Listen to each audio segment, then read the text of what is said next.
Hi, Camille. Hello. I did a con earlier and I showed Andy this doll. That's right. Oh my God. You look Uh, ravishing. Andy doesn't know it, but I nicknamed him Bitter Old Queen. That looks like Ducat, not me. Oh, yeah, because his eyes are not blue. Oh, that's right. That's right. Yeah, okay. I think actually, Gul Ducat would look much better in a dress than I really. He has the figure for it. He's in a red dress because Sid knows that I love the work of Stephen Sondheim. Through all quarantine, I've been kind of on a Sondheim binge, listening to Sweeney Todd and Into the Woods and Sunday in the Park. And the musical I'm particularly hooked on is A Little Night Music. I played it for Bitter Old Queen here, and he loves it.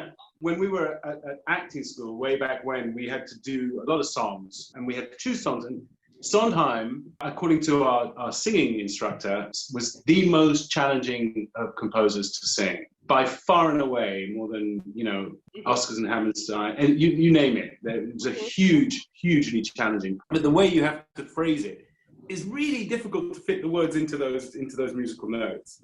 The music doesn't follow the words precisely, so you have to know the cues insanely well. Yes, that's right. So I told Andy this at the con. Garrick and I love A Little Night Music, and Garrick's favorite character is Desiree Armfelt. That's great. What inspired you? Because I was flipping through photos of the original production with Glynis Johns, and I saw that she had a red evening dress. I was like, oh, That's great.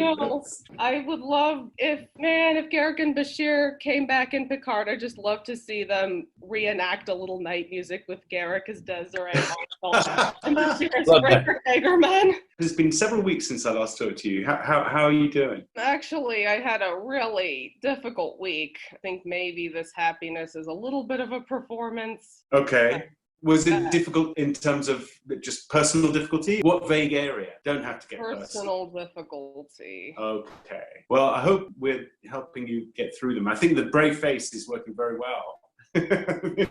So I said to my mom, hey, Bitter Old Queen wants a red Desiree Armfelt evening gown, and I can't sew. So we were like on Amazon trying to find Barbie doll dresses that would fit him, and we finally found one, and it was a You found one! Well, I think it looks fantastic. So have you got another dress planned for another outfit for Garrick? I have a bunch of old Disney princess dolls, and there was a Belle doll, so I took off her dress and I put Garrick in Belle's dress, and I took off Garrick's uniform and I put it on Belle, and it actually fit Belle like a glove.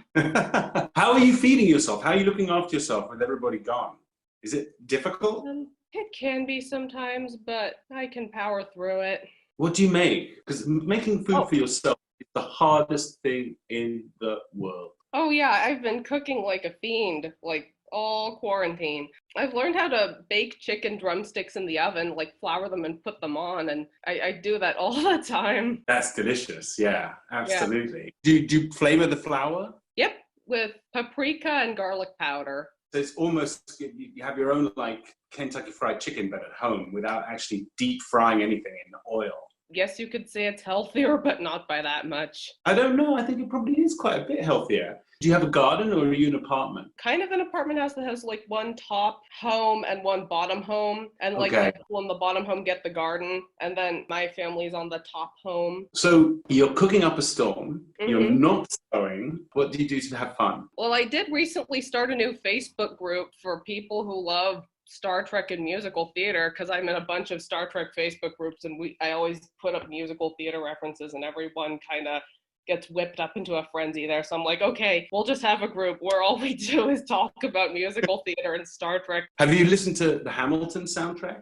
Yeah, a little bit. My opinion is kind of like, okay, yes, it's groundbreaking and it's like a masterpiece, and I wish everybody who worked on it the best in their lives, but it's not my favorite thing in the world. I haven't seen it, but I think it's pretty cool that African Americans and Hispanic X, I can't remember what that's called right now, but people like that are being cast in the roles of the founding fathers. I think that role reversal is pretty exciting. Yeah. Certainly not as sophisticated as Sondheim. My favorite Sondheim music is West Side Story, which is going to shock you. It's the most popular, but I just love that. His craziness with words. But put that in your cigar and smoke that on, which is such an odd combination of words, but it worked. Have you ever watched the YouTube channel Epic Rap Battles of History? Never. Yes, do it. Write it down. Epic Rap Battles. It's where these people just like dress up as historical figures and they rap against each other. And I was thinking, like, my dream epic rap battle would be... Wait, have you ever played the video game Portal? No, I haven't. It's probably quite recent. I played everything in the 90s, every single thing. And then I less and less as I got older. And now I only play 2 games. So Portal has this amazing villain named GLaDOS. And she's this robot that's like putting the protagonist through a series of tests, and she's talking down to them. And then you find out that she's actually got like a really traumatic past. I don't know, I just really love her. And I just thought, like, oh man, I just want Epic Rap Battle of History when quarantine is over to just do a rap battle between Garrick and GLaDOS, because they would like shade each other so hard. I made this. And that's from the game, a drawing you've made, a painting from the game? It's not from the game, it's just like thumbnail art that I'd love for them to use. It's supposed to be Garrick's eye and GLaDOS's eye making the portal wormhole that players jump through. I see it. At first, I thought it was a plan view, a top-down view of Garrick and Bashir holding hands. It says Elam Garrick versus GLaDOS in needle and thread in cursive in the center. That's pretty cool. That's very, very cool. I can see it. Fantastic. Mm-hmm. And the white lines, what do they represent? Oh, they're just sketches of the profiles of the 2 characters. I can see it Can now. you make it out? Really cool. Really good. Yeah. Thank you for Yes, that's really nice. I'm grateful that you came back. I want you to come back again. You're very sweet, and thanks for showing us your art, which is lovely. Thanks. We've got Val jumping in quickly to show some art. We talked months ago, like back in March or April. Lovely to see you. But I don't remember either, but that's not I went to the important. South Pole. I don't know if that helps. That's sometimes the most memorable thing about me. That's I do remember. I started trying to learn how to do digital watercolor, and so I took a screenshot from an episode. Wow. Oh, that's lovely. Gosh, that's fantastic. So really pretty. That's just the art that I wanted to show. That's and really to say pretty. that now that school is starting up, I don't know if I'm going to be able to come back. What's going on? How is that working? Because we talked to a teacher just a couple of days ago who's starting school today. I believe they said they had to start today. What state are you in? That's the first thing. I'm in California, so I'm in Pacific time zone. It's really soothing. It's a really soothing looking. It has a funny effect on me. It's a soothing looking thing. Well, thank you. That was not my first, but one of my first things that I ever digital watercolored. So really it was nice. a lot of fun to try to figure out how to make it work. Will you come back a bit later when you have a bit of time and talk us through the whole school reintroduction thing is going and what your feelings are on that? I will come back anytime I can. I'm going to have to do too much with my students. Yeah, well, just keep us up to date so we know that you're okay. Okay, thank you. Thanks. Bye, everyone. Okay, we're going to Hani. It's actually pronounced Hanne. I know it's always a tricky name. Is it a Netherlands name, Dutch name? I'm originally from Belgium, but I moved to Sweden 4 years ago. And did you move to be with a partner too? No, I did not. My partner and I and our, at the time, 10-month-old daughter moved to Malmö, so just across from Copenhagen, because I got a job here and we just packed everything up. And that's great. I mean, it must be a wonderful job. It looked like a wonderful job for you to leave your country. Yeah, it didn't work out that way, but thankfully I work in an area that is in high demand, especially right now. And I kind of wanted to thank you for that as well, because in part, Julian Bashir is one of the reasons I do what I do. I work with clinical trials. Oh, fascinating. Yeah. Wow. So me and my colleagues were trying to find new treatments for diseases or vaccines for COVID-19, for example, things like that. I'm definitely going to talk to you about that, but I want to know a bit about you. So you're living with your partner and your daughter. You've been in Sweden for 4 years, and you've been doing this, you would have thought, relatively kind of fascinating, but you don't talk about clinical trials to people before COVID. So I do clinical trials at a party. It's like, oh, okay. But now you're one of the most essential people in the world. But before that, in March, Sweden did a really radical COVID, I would call it an experiment. How is that going? Yeah, so the thing for me is that I work from home anyway. My office is at home.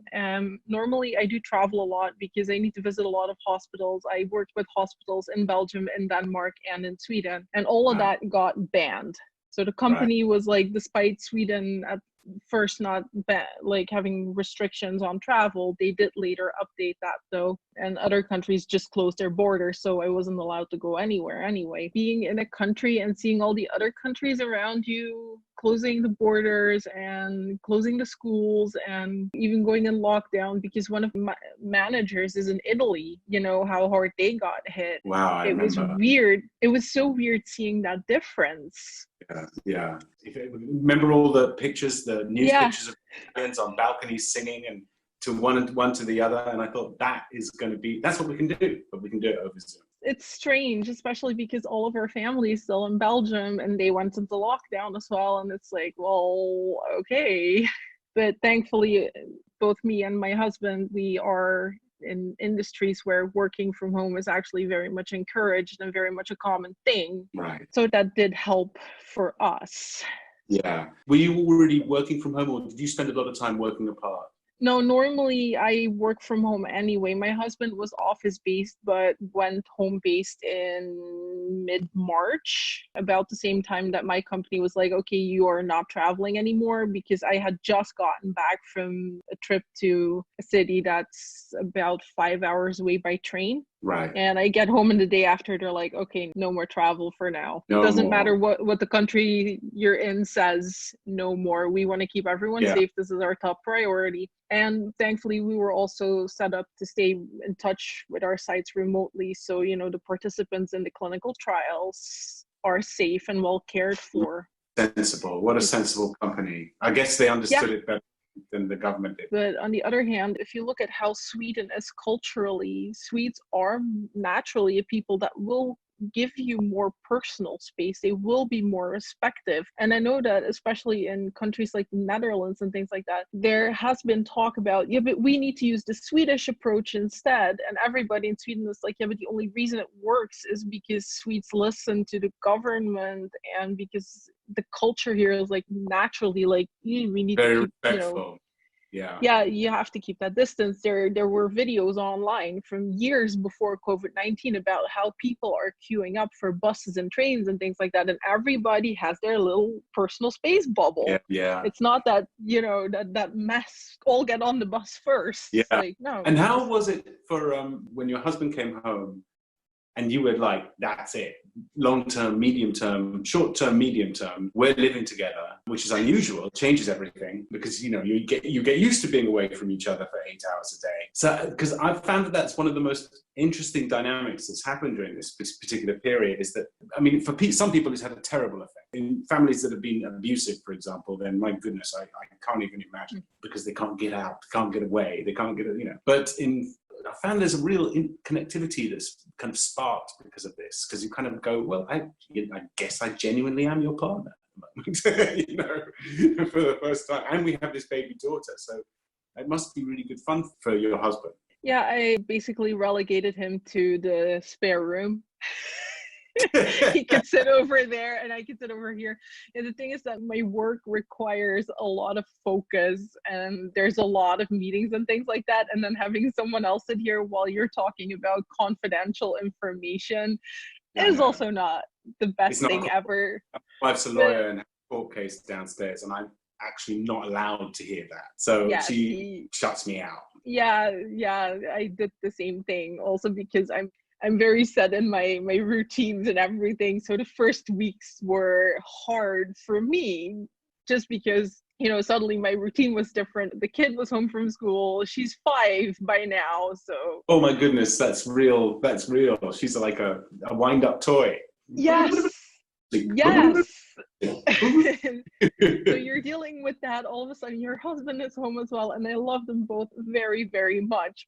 But of course, if you're not used to the situation, total dynamic, a new dynamic, Yeah, but we're doing fine. So good. I'm glad to hear it. So now I can get to your work, because that's going to be very interesting. So we've been promised a vaccine. I think Russians have already got a vaccine. They've at least said they've got a vaccine. They're giving it to, Putin's given one to his daughter. I don't know whether she got the placebo or the actual vaccine. If it's a double-blind study, I don't think she is part of a double-blind study. But hey, what is possible? What is possible? Because I know that the people in government say that, okay, there'll be a vaccine, it'll be really quick, but it'll only be 50% effective. That's maybe not good enough, or is it? Well, that's the thing right now. And the first thing I want to say is a lot of people are feeling that a vaccine for COVID-19 is being rushed. I can assure you it is not. There is a crazy amount of man hours being poured into this. There are collaborations between pharmaceutical companies, universities, hospitals, things like that on a scale we have never seen before. Yeah. That said, as it turns out, the immunity for COVID-19 seems to be trickier than we initially thought. So while a vaccine is still going to be possible, it is going to take a little longer than we thought at the start of all of this. Like, I know that at the start of all of this, when the World Health Organization declared this to be a pandemic, they were like, yeah, but end of 2020, start of 2021, we're going to have a vaccine. That was assuming that your body would just create the antibodies. Yeah. But what we're looking at now is that we're seeing, and this is really weird, and we need to dig into that data more. But as this goes on, every day we get in more data that helps us understand what this actually does to a human body and how your body responds. Because we are seeing areas where, 10% of the people that have had it are showing antibodies in their blood. And we are seeing areas where it's up to 90%. We need to understand why that is happening, because that's going to help us make a vaccine that is effective for everyone. It could be that we end up with a vaccine like the flu vaccine, one that you need to get every year. It could be something like that. I don't know. Yeah. That's the thing. We are also dealing with something that is so novel. Like, I know if you've been in lockdown, in quarantine, 2020 seems to have gone on forever. I totally understand that. But from like a scientific standpoint, this is a very new thing. We're discovering new things every day. That said, if you don't make antibodies because you got a vaccine, then you can look at things like, well, does your body make the so-called, what we call memory cells? So basically, you don't see the antibodies, but you will see that your immune system has that thing that goes like, hey, wait a minute, I recognize this. Now I can tell the body to make the antibody to fight this. Yeah. So just give the scientists time on this. I know everybody wants this to be over with, but please listen to the recommendations your government makes. Yeah, absolutely. And we're working on it, I promise. But we don't have any choice. We have to listen to you. I mean, there isn't a kind of gray area where we can hang out and go, you know what, I think she's a little crazy, or I think they're a little crazy. I'm going to do this thing. I mean, I know people are doing that, but that's not going to work very well. More importantly, it's not going to work for their relatives. So I think the other question, because a lot of people don't want to take the vaccine, even if it comes out, which is mind-boggling on another level. And that has to do with, I don't know, cultural, religious problems. But I do think that I'm a bit amazed there may be a vaccine by the end of the year, because that seems crazy fast to me without doing a kind of challenge study, which is borderline weird to do. Sorry, there's actually a reason for that. So one, this is of course an unprecedented thing. We've never, most of us have never seen anything like this since the Spanish flu epidemic in 1918. The thing is though that several of the vaccines that are currently being tested are being made from vaccines that we know, and ingredients that we have used in other vaccines, in other treatments, in other medications. Yeah. So we know that those are safe long term. Right. That said, there will be phase 4 studies and post-marketing approval studies, so studies where we start looking at the long-term effect. Yeah. But if there's a vaccine that we can make, please, if you can, get vaccinated, because I have friends with a kid that has primary immunodeficiency. He cannot get vaccinated, so he relies on everyone else to get vaccinated. Everyone is going to do exactly what you say. I believe me, it's going to, in this club, no one's going to ignore your advice. And I don't imagine they would anyway, not for a second. So the other question, which is, I think I would be irresponsible not to ask if there's a couple hundred people listening, is can you get this disease twice? There's a lot of reporting now that you can be reinfected, obviously, within several weeks. That's still unclear. The thing is that at the start, we relied heavily on the data from China. where this all originated, as everybody knows. Originally, it did seem like this was either a virus that could reinfect people really quickly, or it might have been a biphasic virus. So basically, that means you get sick, you get better. The virus basically doesn't go away, it lies dormant in your body and then for some reason reactivates. There was a belief that that might have been due to additional exposure to the virus, things like that. Unfortunately, we're still not entirely sure because the immunity for this seems to be weird. And COVID-19, we're seeing a lot of patients that do have extremely long symptoms. Like there are people that have been sick with this for months and months and months. Yeah. We're still figuring out exactly what this does to the body because initially we thought, yeah, it just focuses on the lungs and the airways. We're now seeing that people months later start getting problems with their heart as well, the circulatory system. It's, yeah, we're figuring it out. Just again, if you've had it, if you've had a positive test, listen to the recommendations, stay isolated. I know that for some people, especially those of you in the US, that don't have access to health insurance, which again, other topic, I get so angry about that because healthcare should not put anyone in debt. If you can, keep following up until your blood levels are okay and things like that, and take all the precautions to prevent you from potentially getting reinfected because again, the immunity to this seems a bit odd. We don't know if it is reinfection or how or what or things like that. I don't think anyone's going to blame you for not knowing enough data about virus because it is every day is giving you more information. And normally we have such a mound of data, historical 30, 40, 60, 100 years. There's no way you can find out in 4 months all these different, this chain of events, this pathology that you just can't possibly work it out. So I think everyone's going to be very patient with you and people like you because they know that you're working your little socks off to actually get this data input into various modeling things and working out how to predict the future of something you do not. It's like we still don't know how to predict a rainstorm. So I'm not sure. Yeah. How to predict the stochastic probability of the effects on complete society of a virus where everybody is different and has very different immunodeficiencies. I think that's really sensible.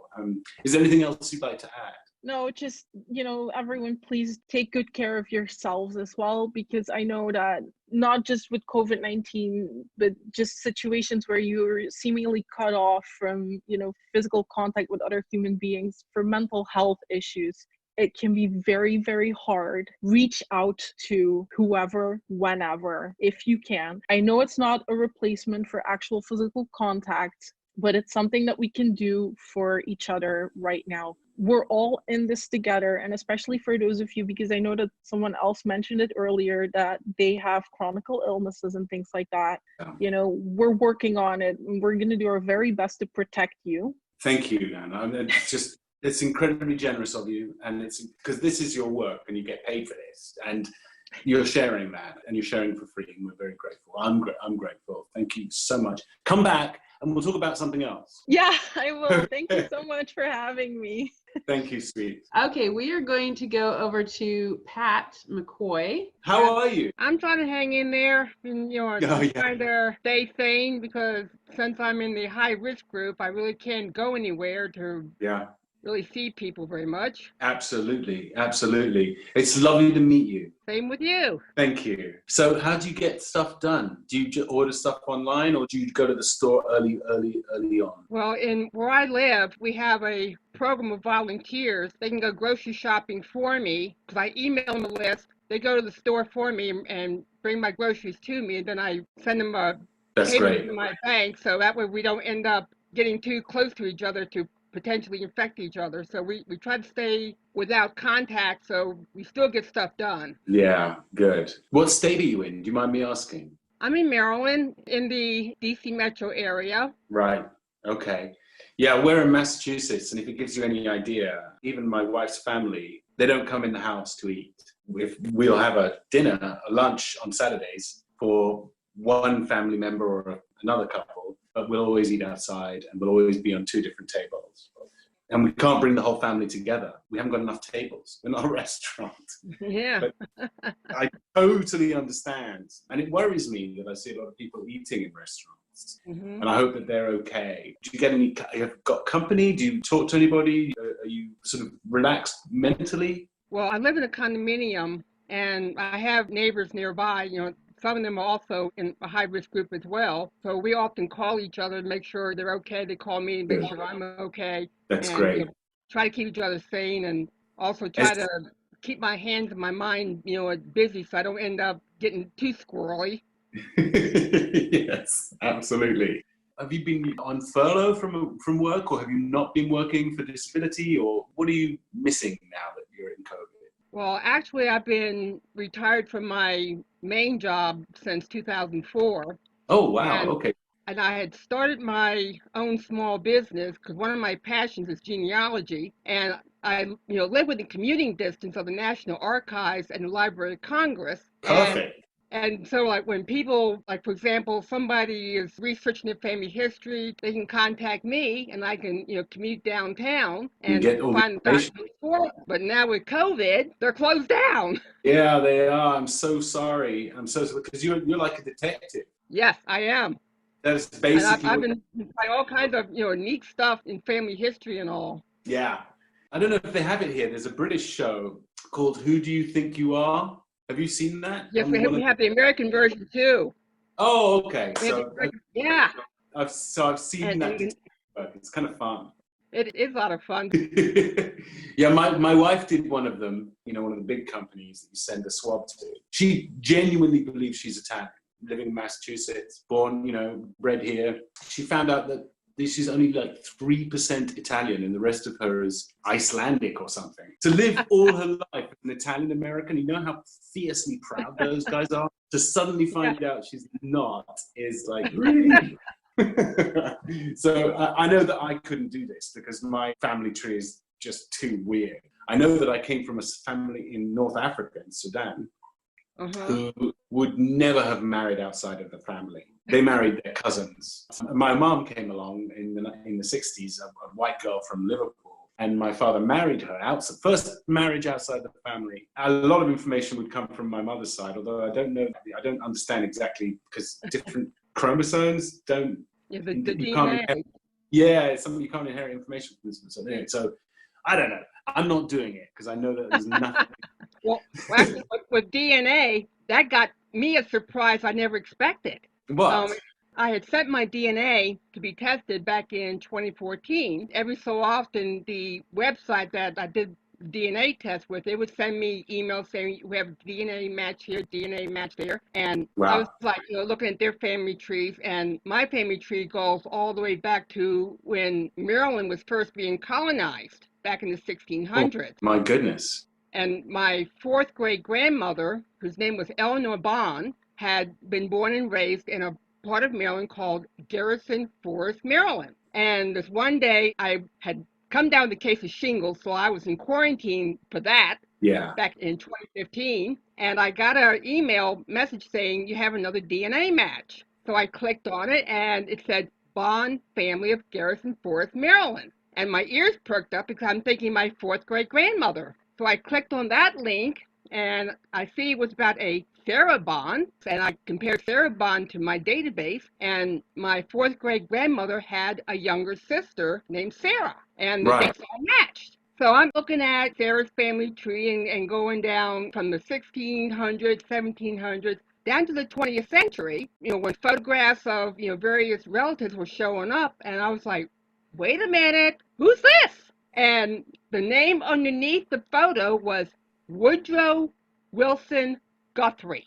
Oh, and I'm like, goodness. And I was like, oh my goodness. Yes. And then I saw a link that says, click on this to send a message to the person owning this tree. So I clicked on the link to say, hi cousin, your, I guess, fourth great grandmother is the sister of my fourth great grandmother. The owner of the tree? Yeah. Arlo Guthrie. Oh. I was like, my jaw was on the floor. You're not kidding. And did you get a response? Yes, he did. Yes, he responded to me. Oh, fantastic. And so we were, so I was giving him info because some of his family tree still had some blank spaces, and I had the information. Wow. So I was able to give him that. That's fantastic. That's really great. Do you have a whole community of genealogists? Is that right? I guess, yeah, when I first started this journey back in 1997, and then I discovered that my paternal grandmother, her maiden name is Pindell. And I remember when I was driving around Maryland, I would see these streets that said, like, Upper Pindell Road, Lower Pindell Road, and thinking, oh, wouldn't that be funny with our grandma's family?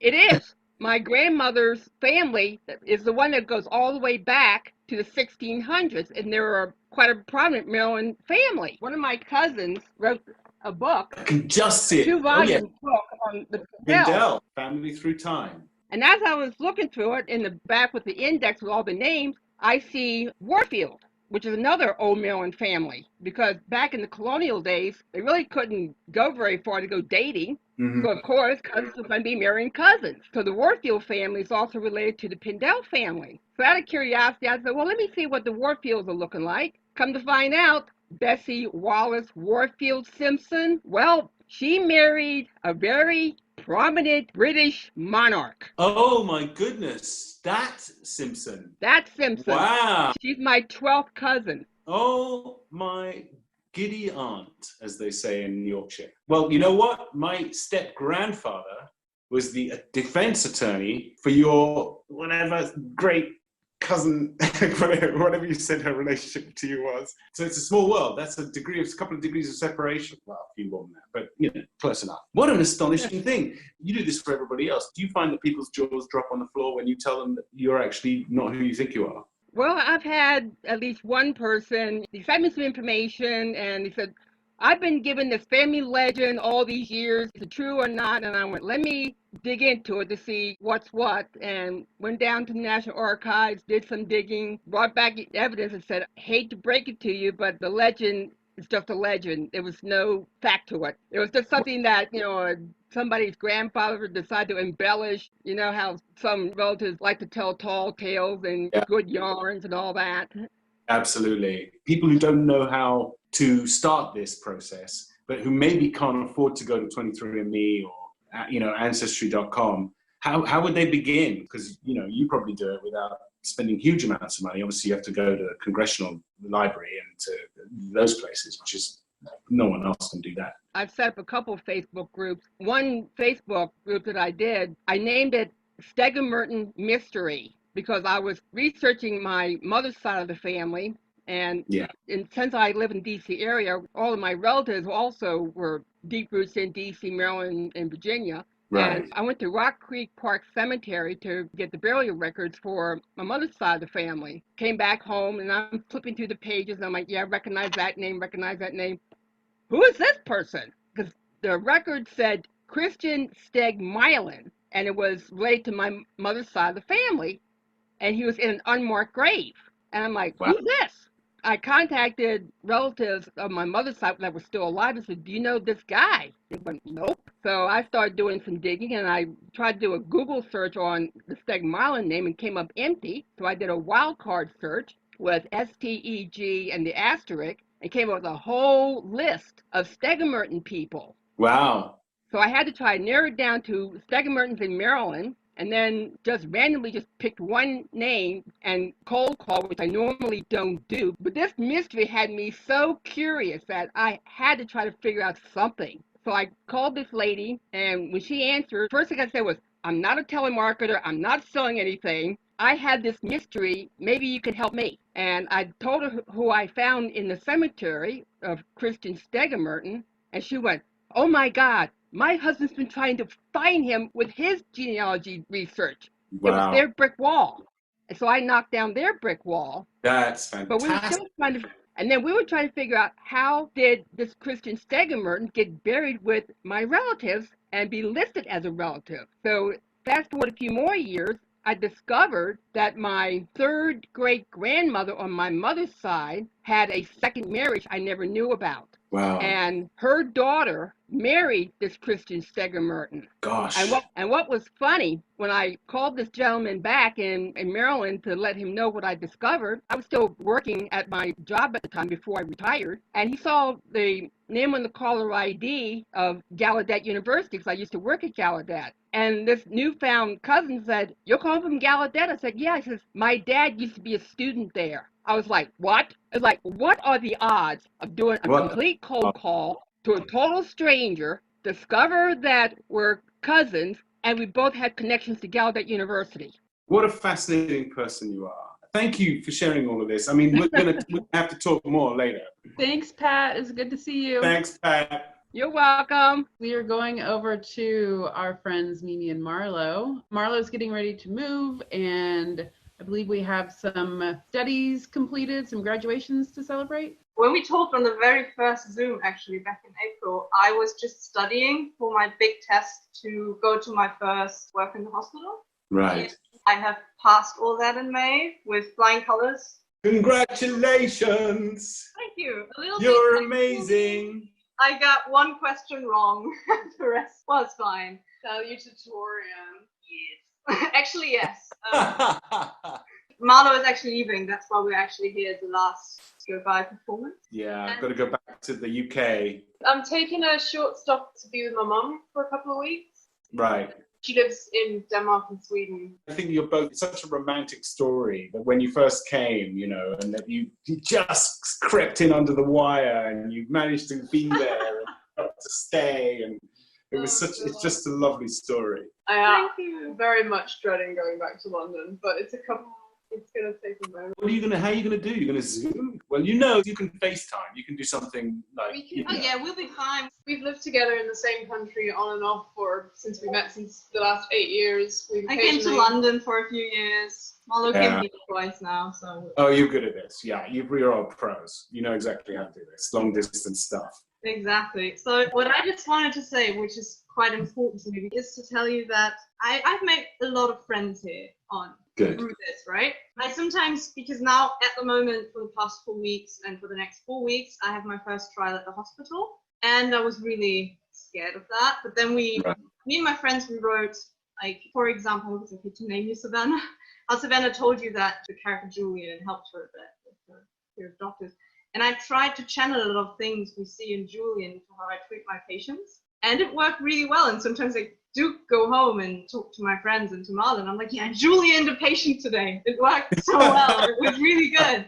Yeah, so far my Julian approach has worked wonders on a few people. I haven't imagined how cool it is to have a person who can't walk anymore, and then with a few weeks of work and the right approach to the person's psychology, you can get that person walking. You're going to be one of the great people to have around in those situations. How do you do this thing where someone tries to give you a compliment and you turn it around? We can both share it. It's like a bathtub of compliments, and we can both enjoy it. Sitting in a bathtub of compliments, yeah. Yeah, anyway. It's like liquid compliment we're just hanging out in. Yeah, no, it's great. I'll use that from now on, a bathtub of compliments. Yeah. I've also started to study in May as well at the same time. So now I'm going to uni and do this. So I can hopefully teach one day in this field, which would be cool. And that would be so cool.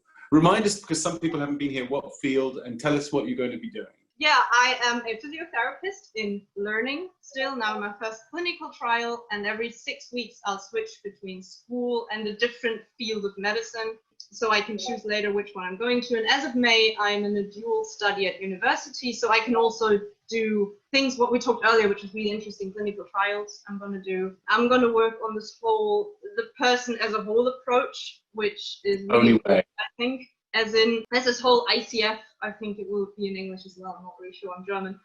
There's this whole ICF model that classifies illnesses in different numbers, and then numbers. Yeah, and then there's really, really cool. I mean, I think the one thing missing in academia, and certainly college, university, those places, and some of the scientists on this site might disagree with me because they're actually scientists and I'm just an actor. But one of the things that I find really problematic from when I was at college is the lack of interdisciplinary cooperation. And I used to think that there were always problems when the physicists weren't talking to the artists, and because everybody's chasing the same thing, and that's one word, and it's truth. And it doesn't matter from what angle you're getting to, you've got to arrive at something that is satisfactorily true. And that is so important for holistic treatment that you're describing.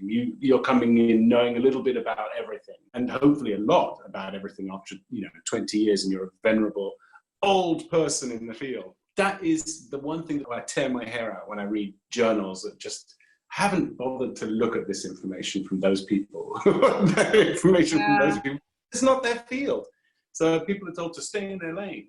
And no, they shouldn't. We should be all a mess. We should all be really messy in the lanes. We should all grab stuff from everywhere. Brilliant. Well, I'm really thrilled for you. Congratulations. I think that's really a major achievement. And now Marlo wants to. I'm heading back to the UK because I have to go back to university. I'm doing interdisciplinary arts. That's literally my thing. So actually we've been working, like in the past, we've worked with neurosciences. We've worked with communities and such and such. It's interesting. Fantastic. Fantastic. I agree, basically. Yeah, woefully lacking knowledge in gardening if you're a neuroscientist, where you should know a bit about gardening.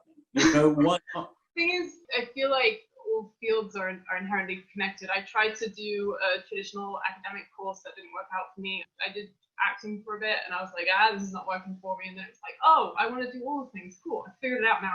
Basically, this course is letting me do what I want, which is why I have to go back there as well, because I'm making a feature film now via the course. We're in the 3rd week of pre-production. That's great. That is wonderful. Yeah. Do you have a script, or you just... I wrote the script and I'm directing the movie. The thing is that it's an art school, so I have a whole production team. The school is providing location, the school is providing camera and sound equipment, so we're getting by with a really small budget because so much is being supplied for free. I wrote a script essentially about something that matters a lot to me and that I don't see in other spaces. So I wrote a thing that has to do with, it's a bit of a heavy topic. I'm going to try and be really vague about it so that I don't we have lots of heavy topics here. You've been here. You've been around. I've been here. I've literally been here.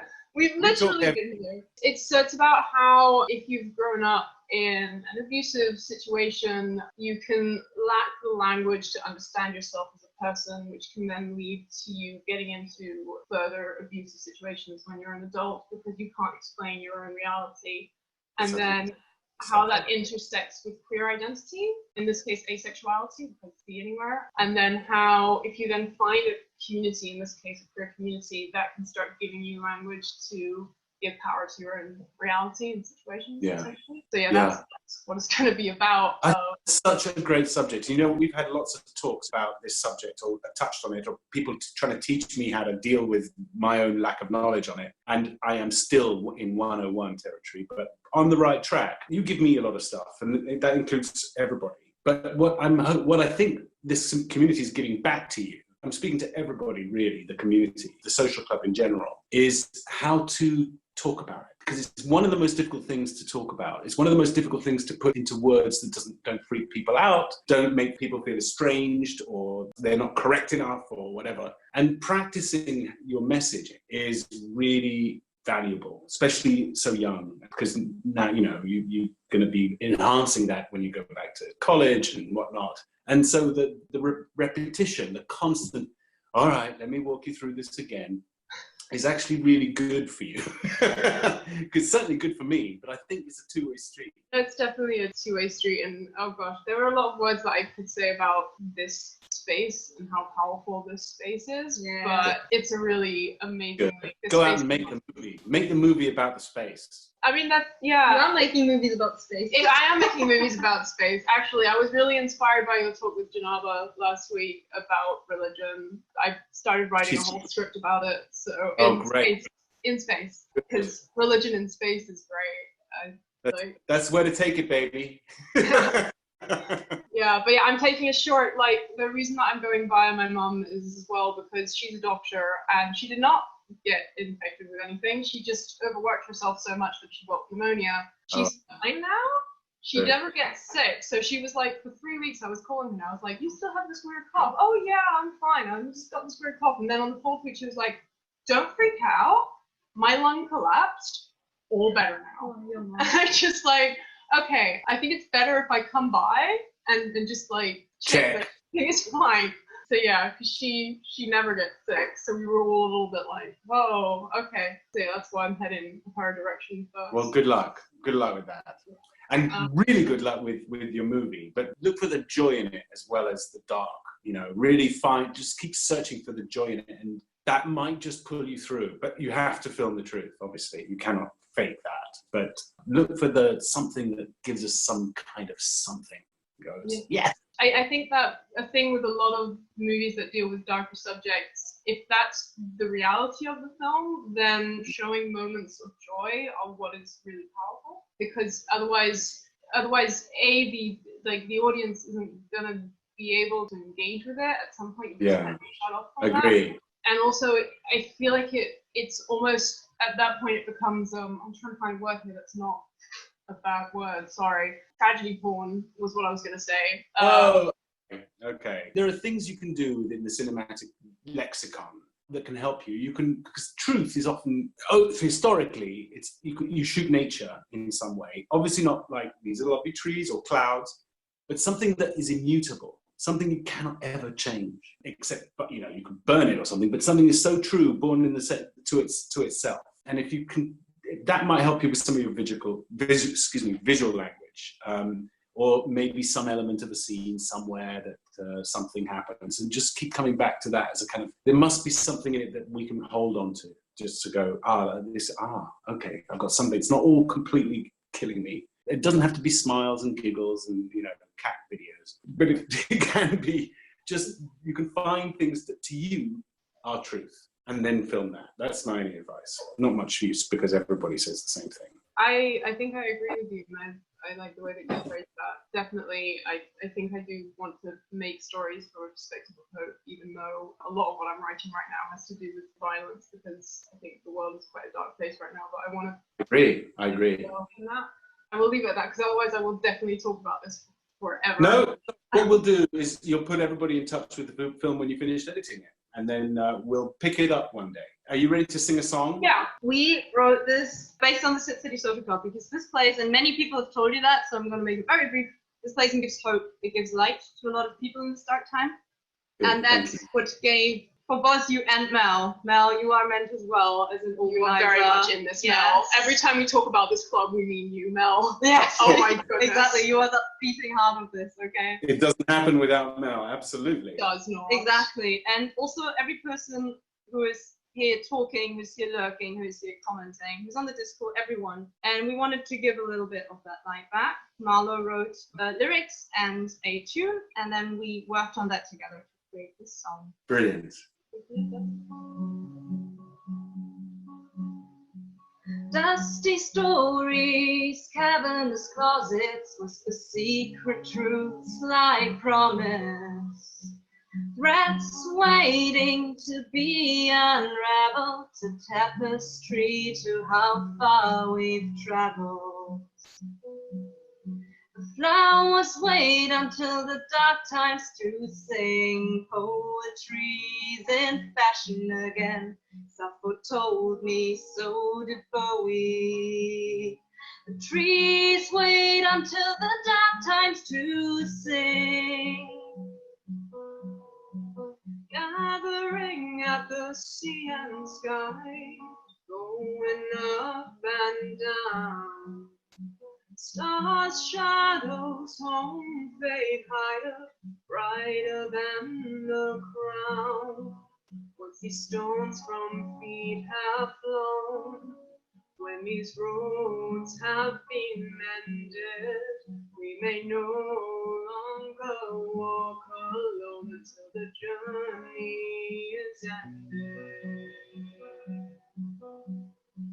Flowers wait until the dark times to sing. Poetry's in fashion again. Sappho told me, so did Bowie.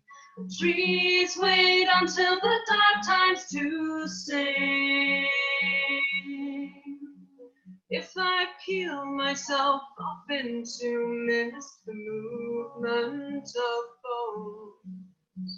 Wistful I fly to where I exist, spaces where we have our home.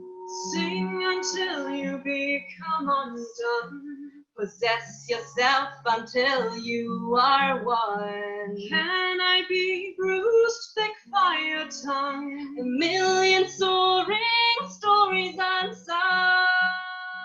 Listen and I will blossom. I'll wait until the dark times to sing poetry in fashion again. Sappho told me, so did Bowie. The trees wait until the dark times to sing.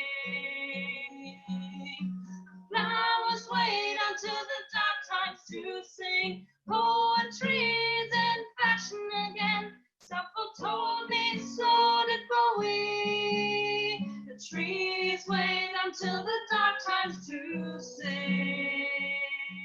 The wind picked up like leaves they're lost. The rain played recollection. Through circles, love and afternoons, in pools of our reflections. The moon is bright and big today.